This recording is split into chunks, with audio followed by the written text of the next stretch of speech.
All right, everyone. Me and Jared are back. He was on a little bit ago, talking about co-living, and we're gonna break down each step of co-living and try to really help you guys figure out if this is something you want to chase or not. How you doing, Jared? Hey, I'm doing great, man. How about yourself? Oh, I'm all right. So we're gonna kick right into it. These are gonna be short 5 to 10 minute videos, and let's talk about choosing your market.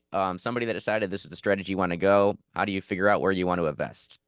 Well, I got a lot of data on this, so it might not be 5 minutes, but Okay. I'll try to make this fast for people watching. So for me, nationwide search, right off the bat, I was looking for red states, not trying to be political, but places where they were landlord friendly.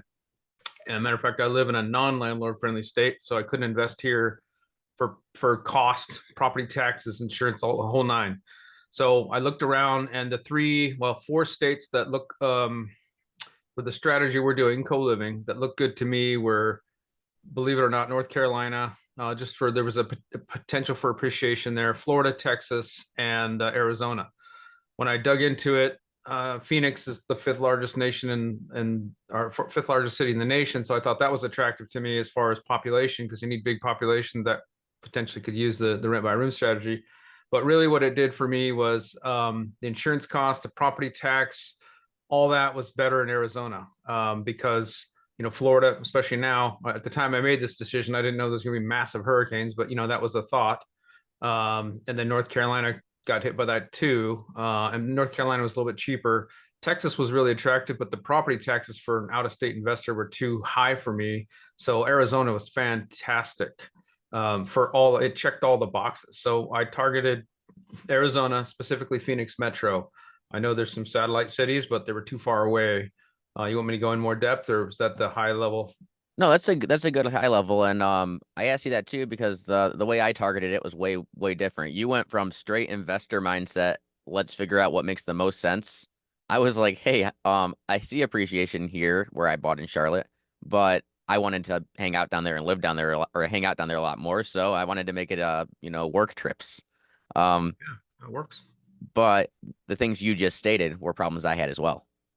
So, with insurance and talking about like, older roofs, which are completely fine roofs, not being insurable anymore or having to have roof exclusions. And yes, your hurricane still hit, even though the hurricane doesn't hit Charlotte, your insurance costs still go up due to that. So, yeah, that's really good. So another thing I wanted to add too was when somebody's investing, do you want to do this out of state or do you want to do it in your backyard? And let's jump into a little bit of that. Like, how did you choose to decide out of state was the right thing for you? Money. I mean, Yeah, I really wanted to. I live in Oregon, and yeah, so I really wanted to try to make it work in Oregon. I knew I couldn't invest in Multnomah County for legal reasons. They're not the whole state is not landlord friendly, but at least Washington County is a little bit better. So I did try to kind of, I don't know, half-ass try to make Washington County work, because I figured it'd probably be smart for me to invest in my backyard. That way I'm local and I can go check on things.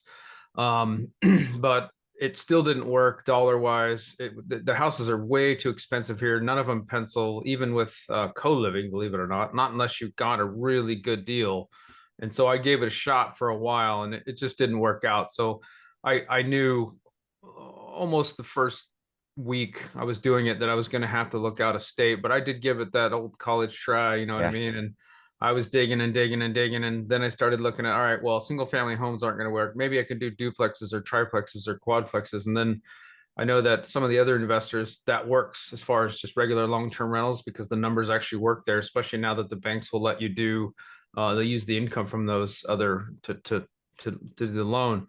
But it still didn't work. And I was just like, damn. So I abandoned it. And then that's when I started looking nationwide. And that's where I came up with Phoenix. So, or Okay. Arizona.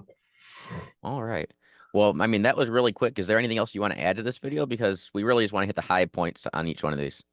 If we're doing the state level, that's pretty much it. If you want to do the actual properties with, like what the properties look like and what amenities and parking and all that, we can get into that if you want. Yeah, that'll be a whole nother video. We got a Okay. topic on that. Yep. Yeah, that's the high level, just the dollars and cents of it. Because I do want to say though, with the debt, I still make sure that the debt will cover a long-term rental. Like in case something happens, if co-living goes sideways, I want to make sure that no matter what happens, I can still hold the property. I don't want to ever have to lose the property. So even though we're cash flowing fairly well on these things and they're making money, the debt structure is such that if I absolutely had to, I could run it as a long-term rental.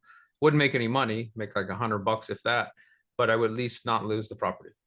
Yeah, and that's going to roll us right into our next video when we're going to cover the key metrics when you're talking about running the numbers to